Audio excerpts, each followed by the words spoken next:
राधा माधव कुंज बिहारी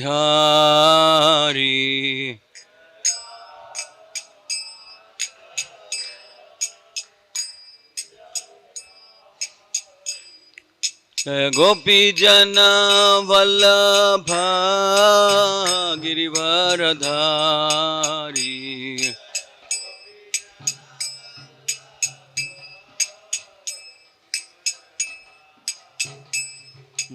गोपी जन वल्लभ गिरिवरधारी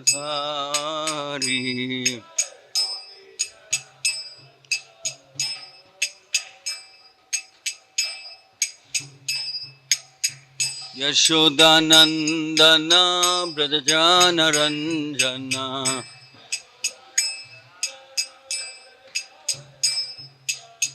यशोदानंदन ब्रजजानरंजन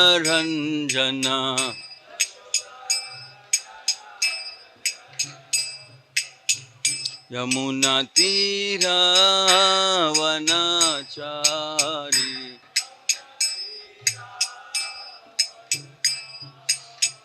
यमुना तीरावनाचारी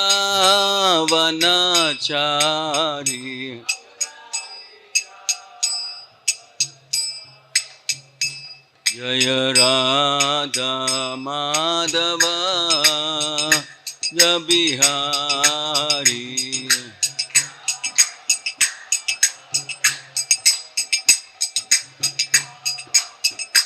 जय राधा माधव कुंज बिहारी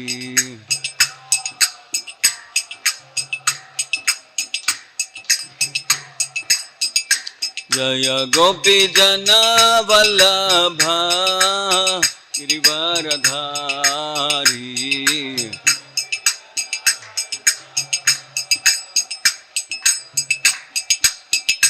जय गोपी जन वल्लभ गिरिवरधारी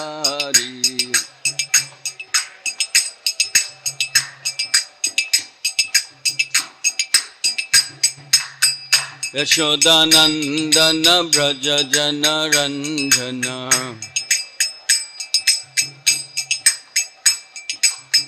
यशोदानंदन ब्रज जन रंजन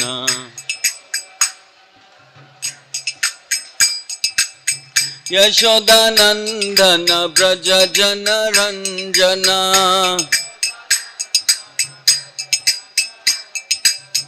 यमुना तीरावनाचारी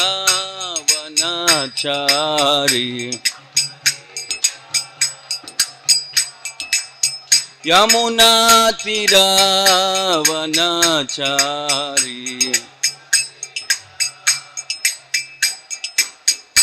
जय राधा माधव कुंज बिहारी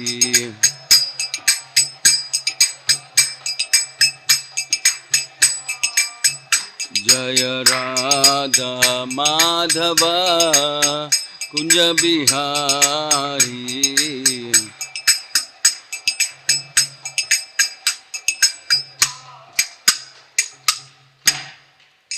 ओम विष्णुपाद परमहंस परिव्राजकाचार्य अष्टोत्तर शत श्री श्रीमद डिवाइन ग्रेस भक्तिवेदांत स्वामी श्रील प्रभुपाद की ISKCON founder Acharya, BBT founder Acharya, Jagat Guru, Savior of the whole world, Patit Pavan Srila Prabhupada की ग्रंथराज श्रीमद् भागवतम की हरिनाम संकीर्तन महायज्ञ की श्री श्री राधा मदन मोहन श्री श्री जगन्नाथ बलदेव सुभद्रा श्री श्री गौरनिताय की जगत गुरु पतित पावन श्रील प्रभुपाद की निताय गौर प्रेमानंदे.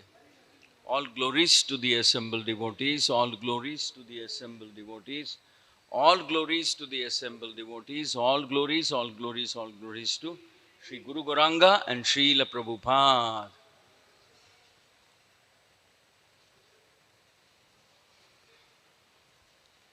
Om Namo Bhagavate Vasudevaya. Om Namo Bhagavate Vasudevaya. Om Namo Bhagavate Vasudevaya.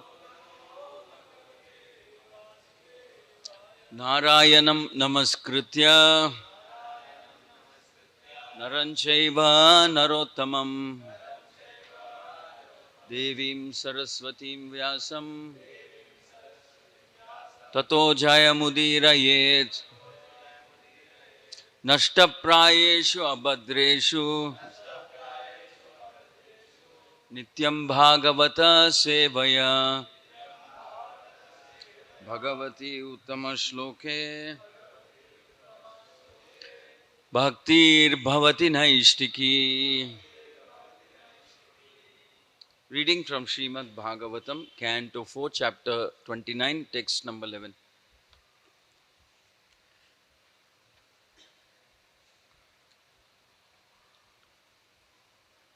Nalini Nalini Nashe Nalini Nalini Nashe Gandha Saurabha Uchyate Gandha Saurabha Uchyate Grano Avadhuto Mukyasyam Grano Avadhuto Mukyasyam Vipano Vagrasavidrasaha Vipano Vagrasavidrasaha Nalini Nalini Nase Nalini Nalini Nase Gandha Saurabha Uchyate Gandha Saurabha Uchyate Grano Avadhuto Mukyasyam Grano Avadhuto Mukyasyam Vipano Vagrasavidrasaha Vipano Vagrasavidrasaha.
Nalini, named Nalini. Nalini, named Nalini. Nase, the two nostrils. Gandha, aroma. Saurabha, Saurabha, fragrance. Uchyate is called Granaha, the sense of smell. Avadutaha, called Avaduta. Mukhya, called Mukhya, principal. Asyam, the mouth. Vipanaha, named Vipana. Vak, the faculty of speech. Rasavit, named Rasagna, expert in tasting. Rasaha, the sense of taste. Translation and purport by His Divine Grace A.C. Bhaktivedanta Swami Srila Prabhupada. The two doors named Nalini and Nalini should be known as the two nostrils, and the city named Saurabha represents aroma. The companion spoken of as Avadhuta is the sense of smell. The door called Mukhya is the mouth, and Vipana is the faculty of speech. Rasagna is the sense of taste. The word Avaduta means most free. A person is not under the rules and regulations of any injunctions. When he has attained the stage of Avaduta, in other words, he can act as he likes. This Avaduta stage is exactly like air, which does not care for any obstruction. In Bhagavad Gita 6:34 it is said, Chanchalam hi mana Krishna pramati balavadrudam yasyaham nigraham manye vayur iva sudashkaram. The mind is restless, turbulent, obstinate and very strong, O Krishna, and to subdue it is, it seems to me, more difficult than controlling the wind. Just as the air or wind cannot be checked by anyone, the two nostrils situated in one place enjoy the sense of smell without impediment. When the tongue is present, the mouth continuously tastes all kinds of relishable foodstuff.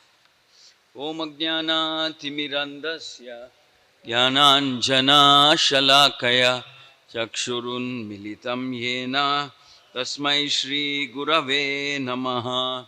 Shri Chaitanya Manobhishtam Stapitam Yena Bhutale Rupa Kadamahyam Dadati Swapadantikam Vandeham Shri Guru Shri Yuta Padakamalam Shri Gurun Vaishnavamsya Shri Rupam Sagrajatam Sahagana Raghunatanvitam Tam Sajivam Sadvaitam Pradutam Parijana Saitam Shri Krishna Chaitanya Devam Shri Radha Krishna Padan Sahagana Lalita Shri Vishakan Vitamsha. He Krishna Karuna Sindhu Dinabandho Jagatpate Gopesha Gopika Kanta Radha Kanta Namostute Tapta Kanchana Gaurangi Radhe Vrindavaneshwari Vrishabhanu Sute Devi Namami Hari Priye Vancha Kalpatarubhyasya Krupa Sindhubhya Evacha Patitanam Pavanebhyo Vaishnavebhyo Namo Namaha. Jaya Shri Krishna Chaitanya Prabhu Nityananda Shivasadi Gaura Bhakta Vrinda. Hare Krishna, Krishna Krishna, Hare Hare, Hare Rama, Rama Rama, Hare Hare. Please repeat after me. The two doors named Nalini and Nalini should be known as the two nostrils,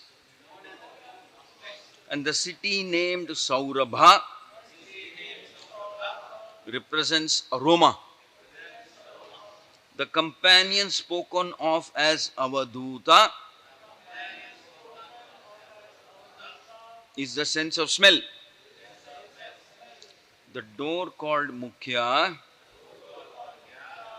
is the mouth, and Vipana is the faculty of speech.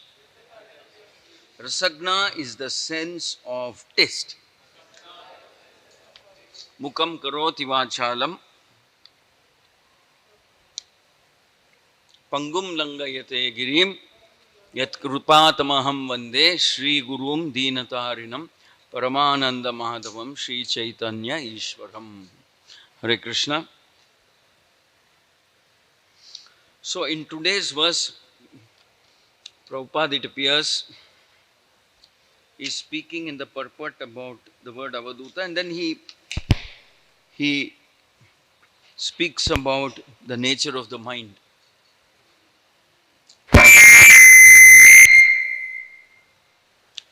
Chanchalam hi manah Krishna. He speaks about the nature of the mind. Pramati balavad drudam. Pramati balavad drudam. Restless, turbulent, and obstinate, and very strong. Arjuna is confessing to Krishna about the nature of the mind.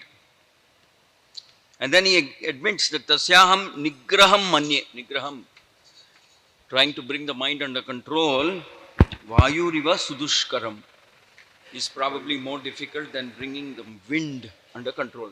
But here in the purport, Prabhupada is talking about Avaduta stage is exactly like air, which does not care for any obstruction. So air does not care or respect any obstruction. The air cannot be hindered easily.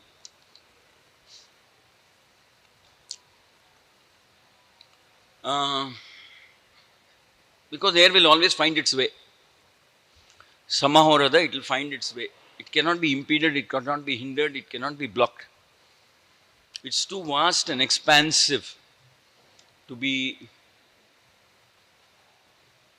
Shri Shri Radha Madana Mohan, Shri Shri Jagannath Baladev Subhadramai, Shri Shri Gaurnitai Ki.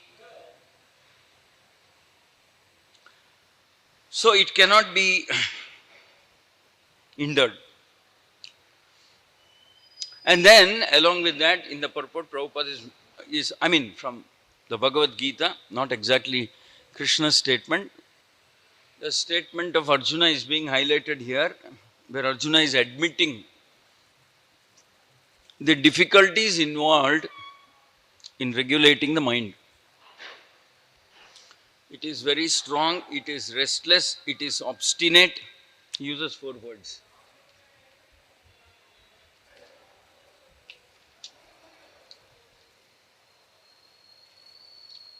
Restless, turbulent, obstinate, and very strong. Yeah.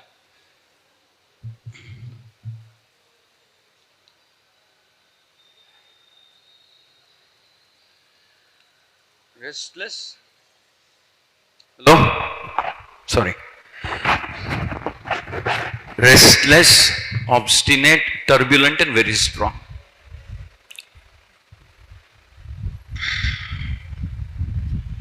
So that's the nature of the mind, and we have to appreciate Arjuna for his stark honesty in admitting that mind cannot be controlled.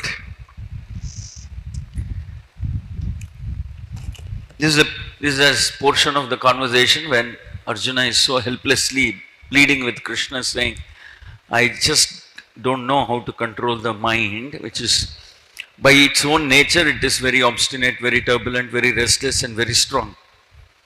And also, it is like the wind. It cannot be impeded. It is, well, he doesn't say like the wind. Arjuna says, like the wind, it cannot be controlled. So Prabhupada then says, uses that and then gives an example saying that the senses of the body are also in the same way. In the sense that one cannot control the sense of smell easily, nor can one control the sense of taste, and nor can we control the sense of smell. Whatever comes by in the air, the nose will smell. Whatever objects come into you, you will see. Whatever you put in your mouth, the mouth will taste. After you put in the mouth, you cannot tell the mouth, please don't taste. Just as much as after you inhale through your nose, then you cannot tell, please don't smell. No, it's not possible. The nose will smell. the mouth will taste, the ears will hear, the eyes will see. So they can't be hindered as a sense, unless of course you close your nose and you shut your eyes and like that. So as long as you have operating senses of your body, they will operate and they will react with the environment, react with what you see, what you smell, what you taste, and what you hear. Good or bad, whatever it is, they will react. So obviously the control of the mind that is spoken of here cannot be through the control, cannot be primarily or only through the control of the senses. Because you will smell something, you will see something, you will touch something, it cannot be primarily or only through the senses. Of course, Arjuna, in the conversation, it is said that one has to also restrain the senses. In other words, we cannot say that the senses are absolutely free and they can see anything, hear anything, talk anything, taste anything, and then still be unaffected. That is not correct. So basically, control of the mind and senses or mind is done. The first step of control of the mind is by control of the senses, and then you at least you start treating your senses. Don't give them that kind of a free wild horse opportunity. Some horses in the wild are very free. They are not restrained, they are not controlled, there is no check. So they are absolutely wild. That's why they are called wild. Wild animals means they don't follow traffic rule, they don't follow any rules or regulation. So we use that word in human dictum also when we say somebody is really someone who can be controlled by any means. Somebody who indulges in anything that his senses demand. We said this guy is wild. Wild means somebody who does not exercise any restraint on his senses or the mind. You feel like doing, you will do. You want to do, you will do. You want to see something, you will see. If you want to hear something, you will hear. That is wild. So we cannot have wild senses and expect to have sense control. So obviously it begins by as much restraint as we can exercise over these senses. And then having exercised restraint in your senses, it still is not a child's play to control your mind. Even if you exercise restraint on your mind already has memories of what it has seen in the past, what it has seen, experienced, etc. in the past. And mind will react to all of that. Mind will react to all of that. And which is why Arjuna is separating the two. There is something called the senses and there is something called the mind. He's especially speaking about the mind and saying, mind is very turbulent, very obstinate, very restless and very strong.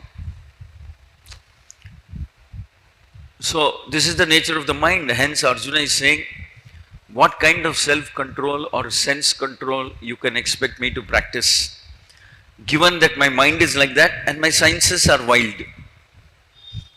Both these things are there. But the same Arjuna, when he was a student in Dronacharya's ashram, there's another story that is always quoted about Arjuna and his focus, ability to control the mind, etc. We all know that story. That story is that one time Dronacharya decided to test his disciples. So he calls all of them, he hangs a wooden parrot on a tree and he calls all his students one by one and he gives them a bow and an arrow and says, you shoot that bird on the tree. And just when they are about to shoot, Dronacharya will interrupt and says, tell me what you see. then each one of them will come up with really nice, very fancy answers. One of them will say, I can see the tree, I can see the bird, I can see so many things. Next person, and Dronacharya will say, no, you don't take the test, you just retire, keep quiet for some time. Then like that it goes on, I believe, and different people will say different things. It is said even Yudhishthira is called, and Yudhishthira will say, I am seeing you, my most revered Guru, you are my great teacher, I am seeing you also, I am seeing the tree, I am seeing the bird, and then I am seeing the clouds, I am seeing everything. Dronacharya will say, no, you keep quiet. So it appears everybody gives some answers of this nature, and finally Dronacharya calls Arjuna and says, my dear child, can you tell me what you see? We all know the answer that Arjuna gave. Arjuna told, the only thing I can see is the bird and the eye in the bird. That's all I see. I don't see anything else. And Dronacharya reconfirms, you see, you mean you don't see anything else? Arjuna says, no, I can't. The only thing I see is this. So, because Dronacharya had said, I want someone to shoot it down. Then Dronacharya says, see, this is the first lesson. Though everything is present in Arjuna's view, and so many people acknowledge the presence of so many things, so many people acknowledge it, all these things are there. But Arjuna says, I don't see it. I only see the bird. I only see the eye of the bird. That's all. And then Dronacharya says, now you shoot, let me see. And he shoots and he brings down the bird. He shoots the bird and he brings it down. Then Dronacharya says, is there some lesson we can learn from this? And then obviously they all discuss, and then they understand there is something called focus. There's something called concentration. There's something called maybe determination. But the main thing is there is this quality called focus. Now when there is focus, and there's a defined target. There's a target and there's a focus on the target. So when there is a target and when there is a focus on the target, you actually transcend, you actually become, the word in English is oblivious. Oblivious means it is present, you can see, but it doesn't affect you. It doesn't affect you. It's as good as not there. Just as Arjuna says, I don't see anything else except this. So Dronacharya says, this is the first lesson. Actually, Arjuna was supposed to have, was blessed to have that kind of a focus in his relationship with his Guru, Dronacharya. It is said that Arjuna would hanker, would be very attentive, very respectful, attentive, focused on hearing every word, every instruction of his Guru. Every instruction. That was his focus. And he would linger on in the presence of his Guru in the hope that whatever, maybe Guru will say something beyond the normal class hours. Maybe I can learn something from him. So that was his very clear focus. Here I am a student, and here is this great Acharya. And there's so much I have to learn from him. I should learn from him. And I will learn only when I have focus. When I focus, I have concentration, and I have a goal and a target. So seeing these qualities in Arjuna, Dronacharya had also declared that I will make you the greatest Dhanurdhari. I will make you the greatest archer in this world. He doesn't say this to Yudhishthira, he doesn't say this to many other people. See, sometimes you are gifted with some power, but that's not everything. Sometimes you are gifted with some skill, with power, something. But that's not everything in life. You need to apply, you need to be focused, you need to be, you may have some talent, you may have some skill, you may have some, but that by itself is certain percentage of, can ensure certain percentage of your success. But the real success comes from, in fact it is said that somebody who is not blessed with so much of a skill, natural skill, it could be playing, it could be sporting activities, could be hockey, it could be cricket, it could be anything. But he can compensate for the lack of, skill with which some people are born by hard work, by focus, by concentration, by hard work, by determination, by having a target. So it is said that this is one of the stories that is repeatedly used to show the power of focus, the power of concentration, as against, the same Arjuna who will later on say, oh, I am confused now. But when he was a student, at least the context is a little different. He had that goal. But see, after the end of the Bhagavad Gita narration, Arjuna becomes focused once again. He becomes focused, he becomes very, he has a target, he has a goal. And at that point of time, you will not see Arjuna again going back and saying, my mind disturbed. No, he doesn't say anything. He says, I have this goal, I have fixed myself on a goal, on something I want to achieve, something I want. So, when the focus on one's goal becomes very strong and intense, you somehow you're able to transcend, overcome or ignore what would otherwise be distractions. So, in other words, if a person is drifting without any clear goal or target or a mission or something, then they will generally tend to drift. Something or other, various things happen in their life. So they don't have a clear goal, they don't have a clear vision in their life, they don't have a clear purpose in their life. So they just keep drifting, and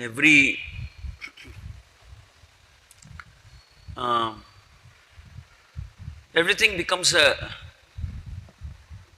somebody like that is a very, like they say in English, rolling stone gathers no moss. I mean, it does not gather any, because you don't have a purpose, you don't have a target, you don't have a purpose, you don't have a vision, you don't have what it takes. So, that is the problem. Look at Arjuna and this story of, see, the reason why this story is quoted is because it is understood that when one has a fixed goal in life, a vision in life, a target that you wish to achieve, then you can approach the topic of control of the senses, etc., in a very different way, as against just trying to control your senses just like that. Just like that, okay, now let me try to control myself. But your mind is so vacant, it is so, by nature, your mind is so vacant and restless and no goal, nothing. So when you have a goal, when you have a goal, and preferably if the goal is spiritual, and if the goal is sanctioned by Guru, Krishna, Sadhu, Shastra, sanctioned by them, then you have the impetus to try harder. So, one way is the incremental way of trying to control your senses. It's like Prabhupada says, like the horses have this on either side of their eyes, so they only look straight. But that's horse is an animal. You can't walk around with like blinkers on either side of your face. Nobody does that. We don't walk around with blinkers like that. So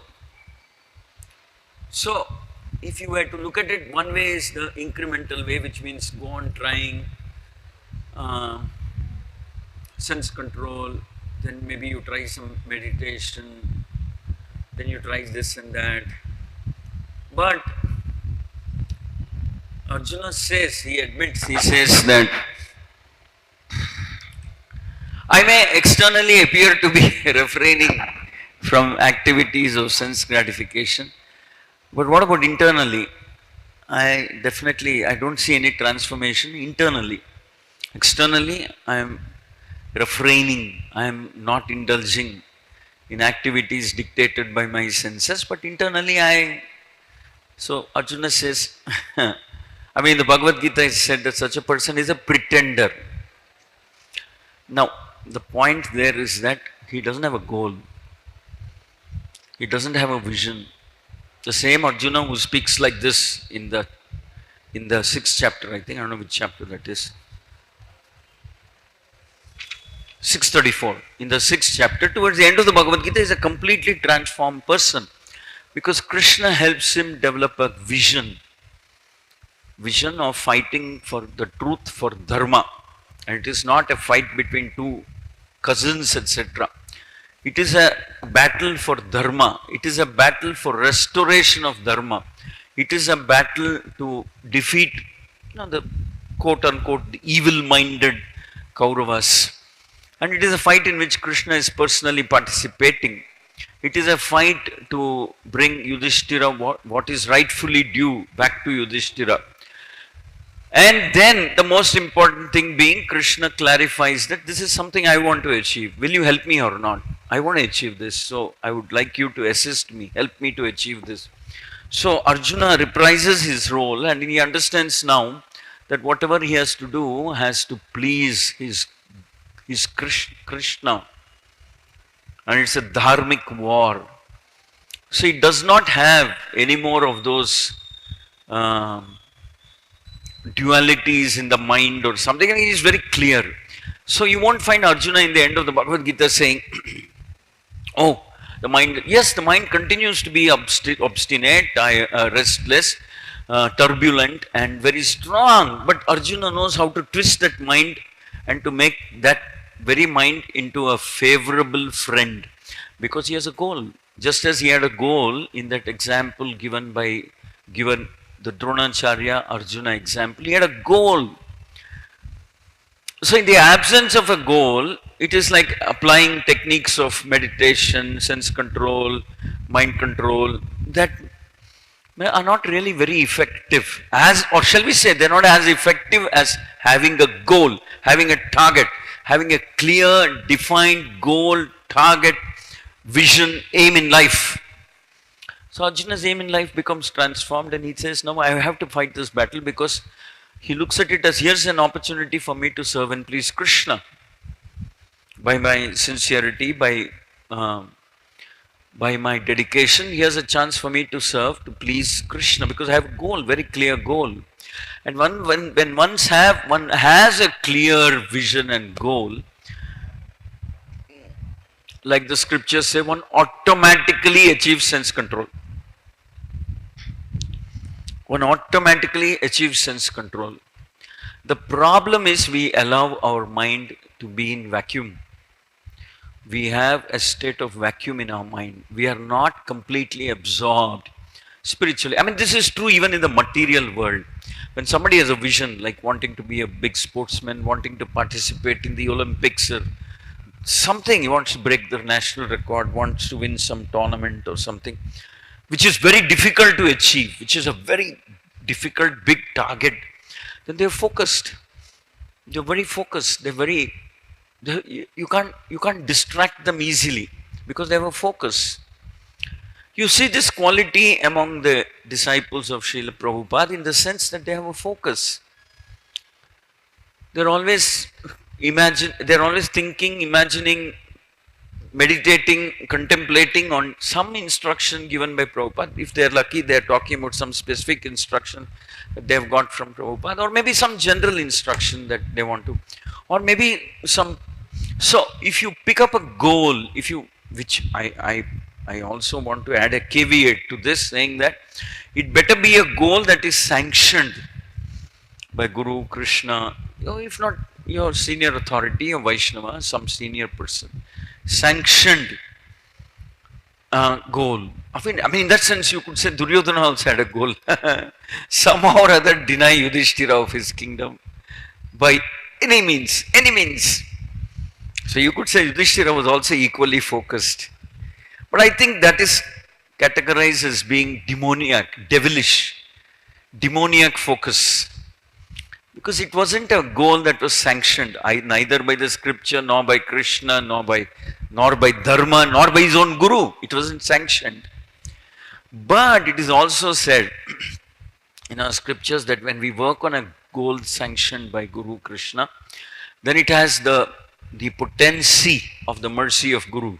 I mean, it carries, that instruction carries the potency of blessings of the Guru.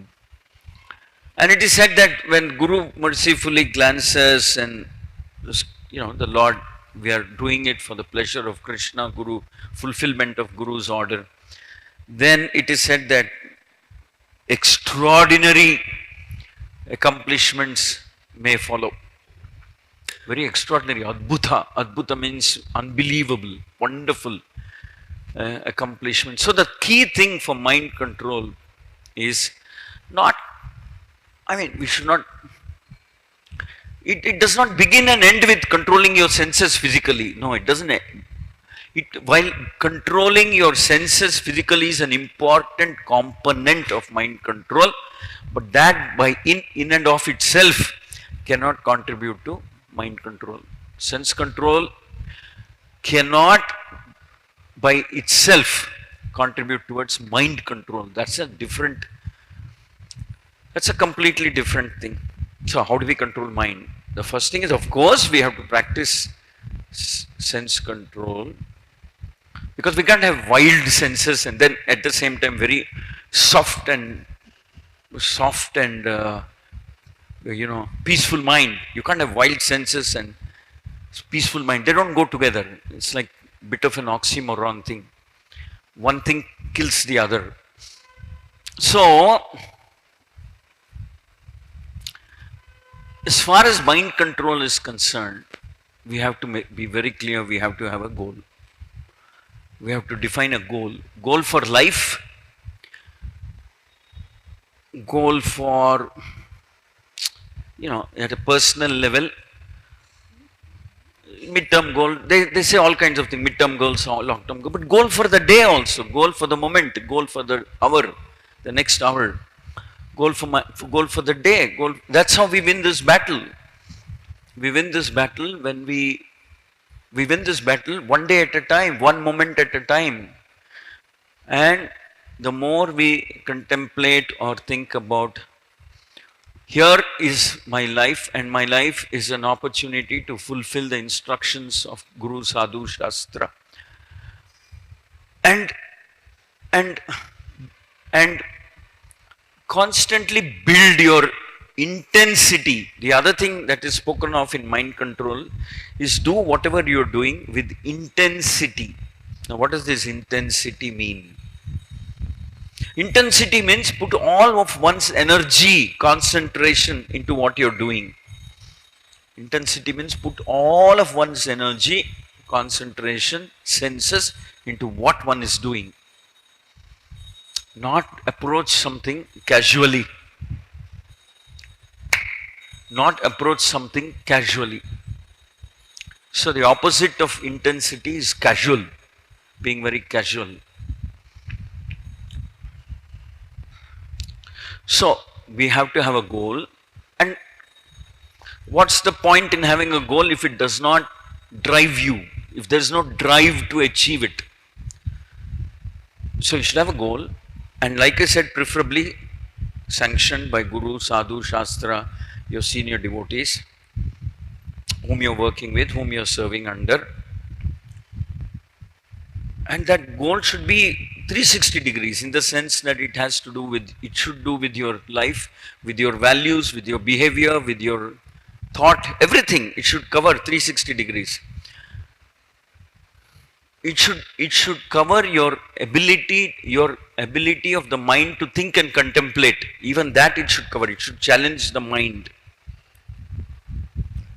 So a goal should cover all these aspects of your mind.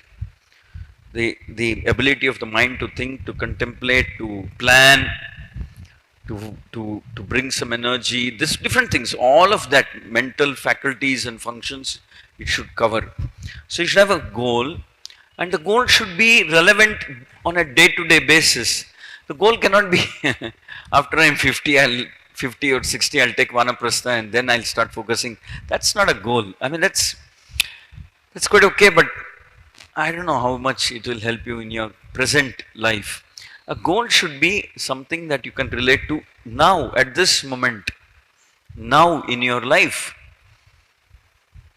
It should be relevant to you. It should be something that you should relate to and you should be able to relate to. And it should be some kind of a visionary goal. That means, which says that, my Lord, when will the day come when I will offer my services in a completely selfless way, completely uninterrupted way, always I'm available at the beck and call of my Guru, whatever Guru, my authority, my temple, my deities, and I'm always available, I'm always focused, I'm always doing it, always absorbed in doing it, absorbed. A goal should be something that can absorb your mind, challenge your mind also. A goal should be like that. So a goal can read something like, I wish I will be able to improve the quality of my chanting on a day-to-day basis. I'm more clear in articulating the words and hearing and reminding myself constantly I'm a servant of Krishna when I'm chanting. And I chant uninterruptedly and I chant with focus in my mind. So actually you can apply some kind of a vision, a nice goal in everything that you're doing. When I'm speaking, you tell yourself that, my dear Lord, my dear Guru, make me an instrument in your hands. This is not a display of my scholarliness or something. I just simply want to become an instrument in your hand and you speak through my mouth. So, like that. So, if we have a goal that is dealing with every activity that we do, then finally it should go to a point where we have a goal even when it comes to what we think about, what we contemplate, what we think about. So we think about, I am a servant. I'm just a servant and I don't want to become anything else. I want to remain. I want to always remember or remind myself that I'm a servant of my Guru, I'm a servant, like that. So automatically, because you're contemplating like that, automatically you're achieving the highest level of mental control. There's nothing higher than that. To offer your mind positively in the service of Krishna is much more glorious than just controlling your mind. Which is why Prabhupada always spoke so nicely, so elegantly about his principle of Yukta Vairagya. He always said, I mean, what's the big deal controlling if you're not able to offer it for the pleasure of Krishna? That's a much higher platform, Prabhupada said. Recognize that your mind, your intelligence, everything is also a property of Krishna. And it has to be engaged in the service of Krishna. So, to have some goal like that, that is how we achieve. We achieve sense control, sense regulation by focusing on a goal, and that goal should not be sense control in vacuum. In vacuum means you don't have a desire, you don't have a plan, you don't have a vision. You're not looking at yourself as being servant. And like, for example, sometimes your Guru will mercifully give you says, like one time I was talking to Gopal Krishna Maharaj, he said, Prabhupada told me to build X number of temples in Delhi. So he had that kind of a focus. I said, that time I remember when I spoke to him, Delhi temple had built 5 or 6 temples. That was, I don't know how long back I had the opportunity to have his darshan. I told him, he just stopped me and I said, Prabhupada told me to build 12. Like that, something. And I remember once when we were talking to Jannivas Prabhu about Calcutta, he said Prabhupada wanted 100 temples or 100 centers in Calcutta. That was in the 70s. Jannivas Prabhu said if Prabhupada had been here, he would have probably added one more zero. He would have said we should have 1,000 temples in Kolkata.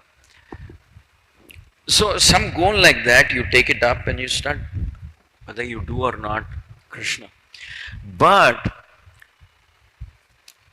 that was Arjuna's mood anyway. At the end of instruction, he said, I will try. I am yours.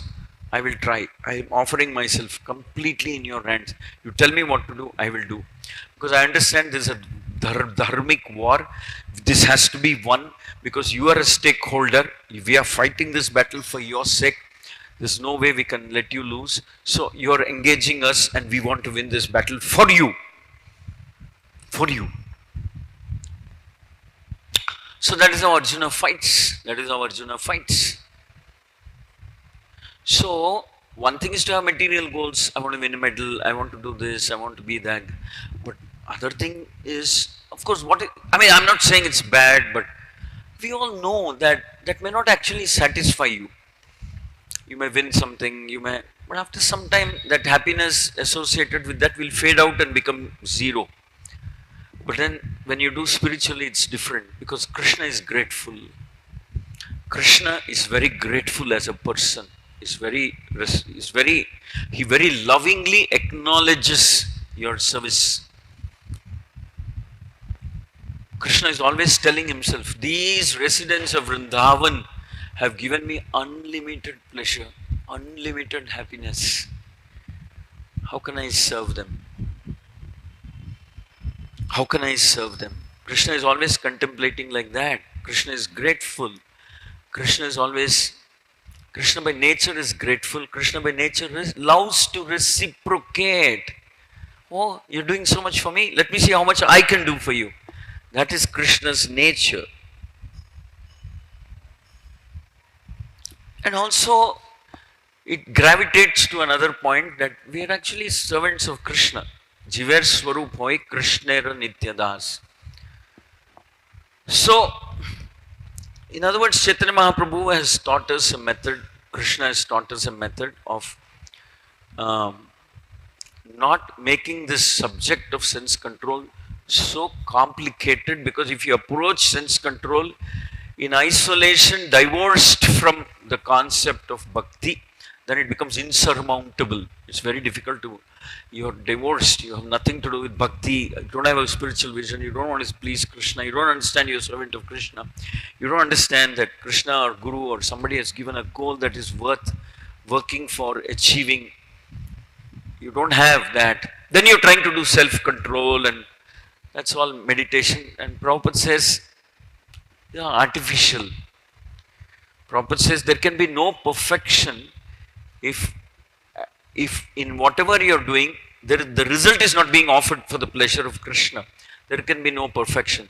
You're just trying to achieve sense control. For what purpose? Just like that, sense control, so big deal. What do you make out of it? What do you make?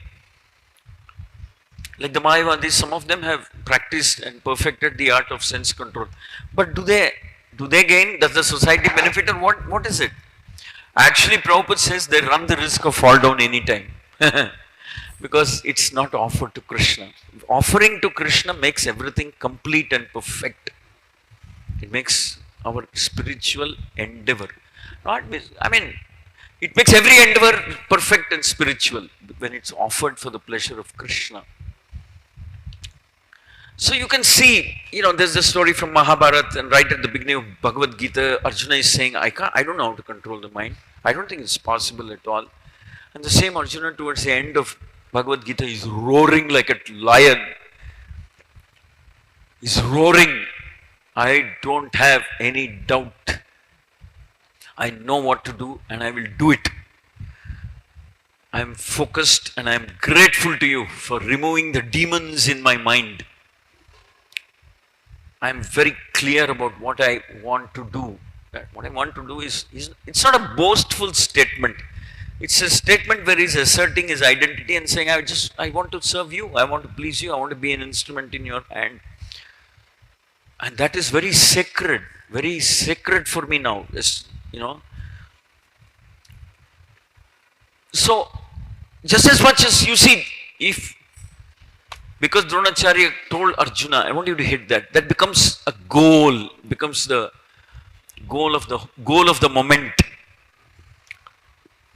And then Arjuna is very focused. He says, I can't see anything. I don't see you also.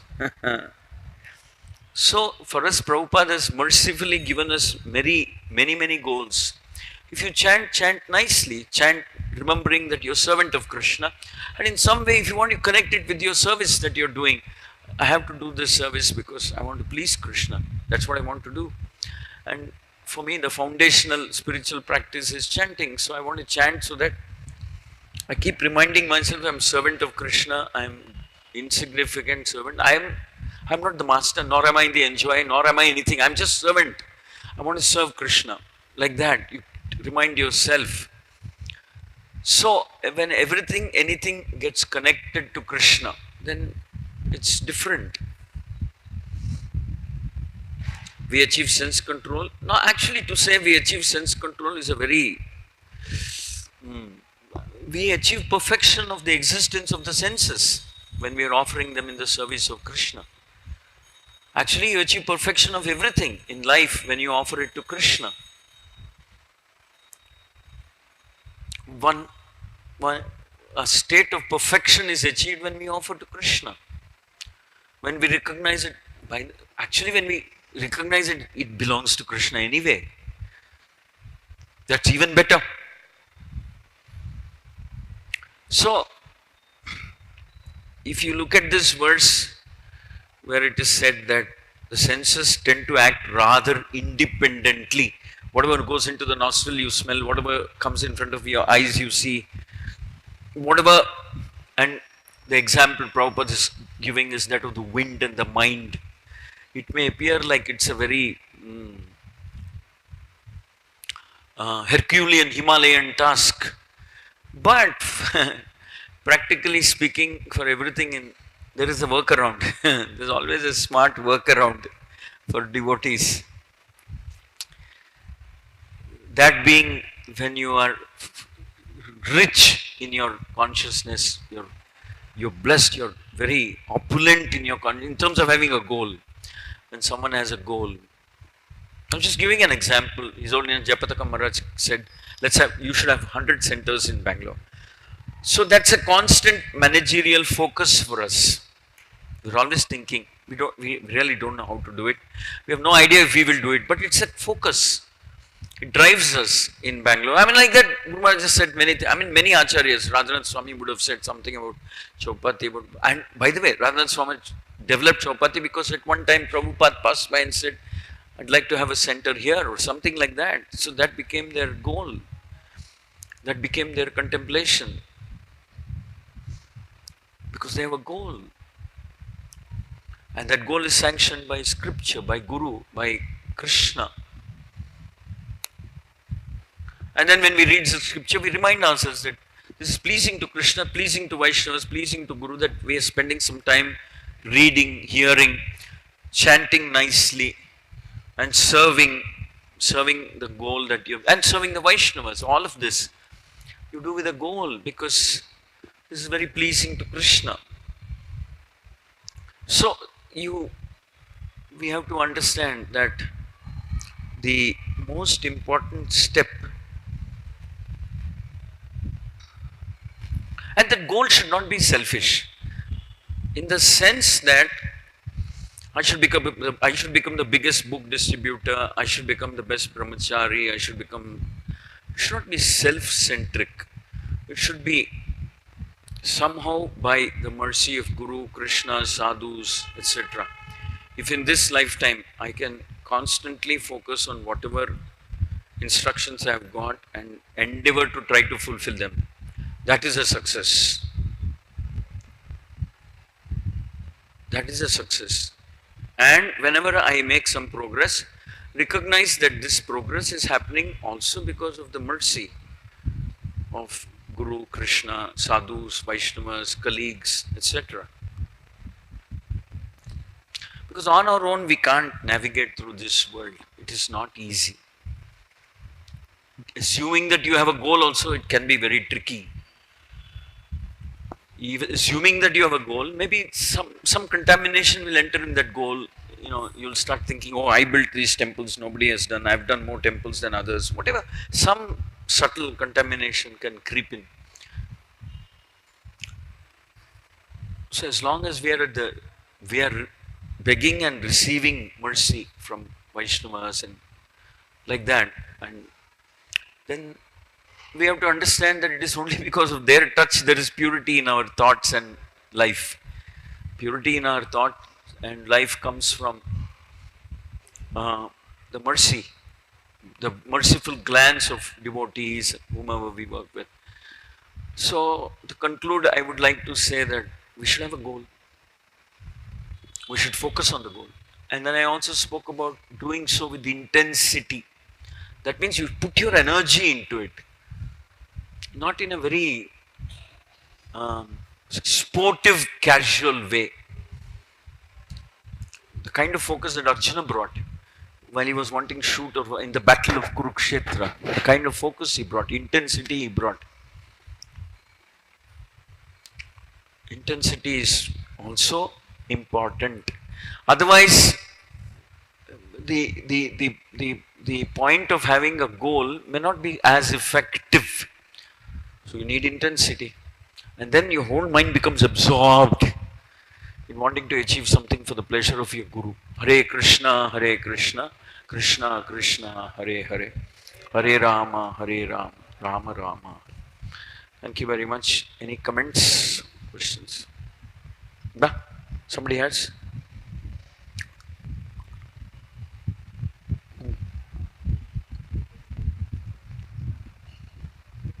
Yeah, go ahead.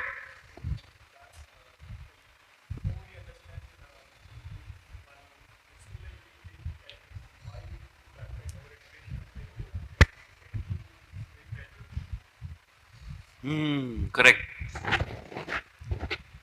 Why is it that we take the Guru's Vani casually, very lightly? We don't focus.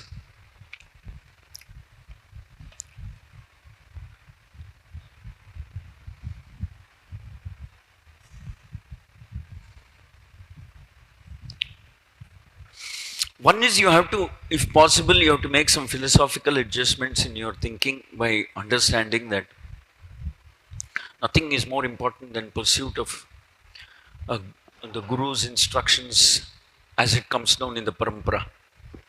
We have to do some philosophical adjustment. Maybe you're philosophically not having the same conviction and you're not convinced, not maybe like that. Maybe at a philosophical way, maybe somebody has a problem in accepting Guru's instructions as absolute, as it comes down in the parampara. Of course, many people will say, no, you should have check and balance, you should verify, it can't be this. That's up to you. But either way, it is good to have faith, nice faith, strong, vibrant faith in what instructions you receive. The other thing I can only tell is, you should look at role models that are walking, by the mercy of Guru, Krishna, Parampara, you have role models who are walking around in your lives, entering your lives, and they are examples of dedication, they are examples of that focus, they are examples of that intense surrender to the instructions they have received. And you see their lives, they have led a life of fulfillment, they led a life of satisfaction. They led a life of, I would say, fulfillment. End of the day, they can be proud of themselves, end of their lives. I tried whatever I could to fulfill my Guru's instruction, my Guru's order. I really tried. And I'm grateful to my spiritual forefathers and others for blessing me. At least I could try, though I don't think I tried very perfectly or correctly. So we should be grateful by seeing those role models.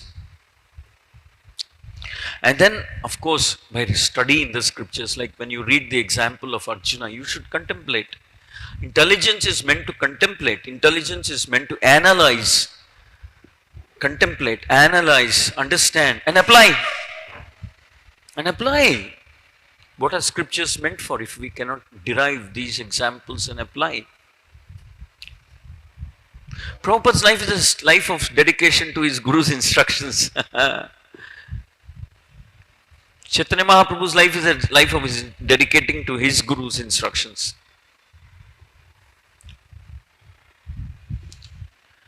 Recently, His Holiness Japataka Maharaj was saying, Prabhupada was very aspirational. He had very high aspirations from his disciples, especially Grahastha disciples. Prabhupada wanted all of them to become Paramahamsas. Paramahamsas means for them the most important goal in their life, if not the only goal in life, is to serve their Guru, dedicate themselves, their life, their energy, their money, their everything in the service of Guru's mission. In the service of Guru's mission. See, I'll tell you something. If one volunteers genuinely, there is no shortage of instructions. There is no shortage. Sometimes we say, no, Guru has not instructed me, has not instructed me, what can I do? No, it is possibly because you also haven't shown that level of dedication. You means, by the way, I'm not personalizing against you, I'm just saying generally speaking, maybe we are not ready either. But it's never too late to start. The beauty of spiritual life is it's never too late to start. You just tell yourself, tell ourselves, at least from today, I want to be more dedicated to my Guru's instructions, try to fulfill them. At least from today, I want to be more focused. At least from today, Krishna, please bless me so that I'm more focused and I'm more, my Lord, please bless me so that from today at least I chant in a more focused way, like that. There's nothing. That's the beauty of spiritual life. You can begin any time, begin to become more serious any time.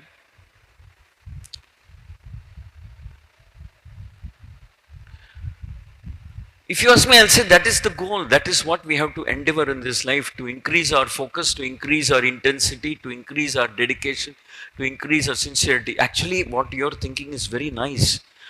If somebody thinks the other way, oh, I am dedicated to my Guru, I am fully surrendered, we have a problem there. We should always think, no matter how much we do, the gopis would think, what are we serving Krishna? We're not doing much. Actually, we are enjoying Krishna's presence.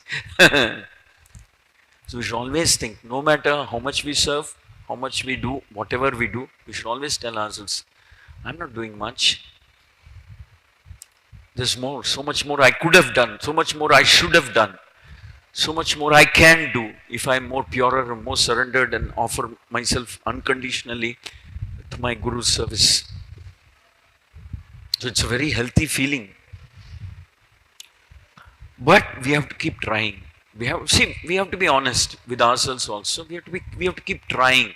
Can I move 1 inch at a time, 1 inch per day, quarter inch, 1 millimeter, become more dedicated. Like that. That's what keeps a devotee spiritually active.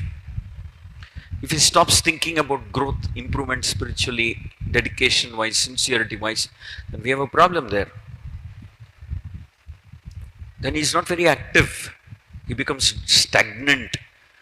And problem with stagnancy is that then you start, some kind of complacency, and then like that, and then finally you'll slide into a fault-finding mood. We should always tell ourselves, there's so much more I could have done, I should have done, maybe I should do from now. Good question. Thank you. Hare Krishna. Yeah. Hare Krishna, Prabhuji. Like sometimes it happens like people's inspirations are on some movie celebrities or car or big house. So like it becomes a challenge to tell anything to them. So it becomes a challenge to? Like when we try to tell like in our friends also, like this is not the without Krishna life is useless. If I tell, they will say no. There are so many people who are having great cars, great houses, big followers. So it becomes little tough to say. You see, first thing, get them to chant. Get them to practice some basics of devotional life, devotional service, devotional activity. Everybody in the world cannot become Arjuna. It's not going to happen like that. Some people may take some time. Maybe eventually they will, but some people may take some time. You see, you should also think of ourselves, what were we before we became a little serious in spiritual life? We were also drifting, and so we should be kind and compassionate to all these people. Encourage them, always encourage, because as long as they're chanting and they're hearing and they're doing some basic bhakti, some basic bhakti, they'll make progress. And don't push them too hard to set goals for them. Don't fast track their advancement. Many people can't take it. Try your best and leave it and wait patiently. They will grow spiritually because the holy name never fails. The mercy of Guru Vaishnavas will never go in vain. We keep trying. Just as our Guru is trying on us to make us better devotees, give up our envy, give up lust, give up jealousy. Guru is not, see, just as they have their struggles to give up material attachments, we have our struggles also. Maybe at a little different level. We have competitive feelings, we have jealousy, we have envy, we have laziness, we have insatiable lust. Lust that neither decreases nor goes away. So we are also struggling at our own level. We have to recognize that there is struggle. Everybody has a struggle. But we should have faith in the process. Let them get hooked on to chanting, visiting the temple, reading, hearing, something, and they will transform.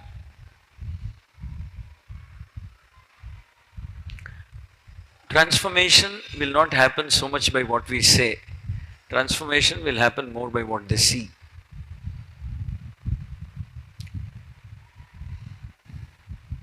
Of course, what we say is also important. But if what you say is matched by what you are, then that is very powerful. We have to be patient. Okay, good question. Any other question?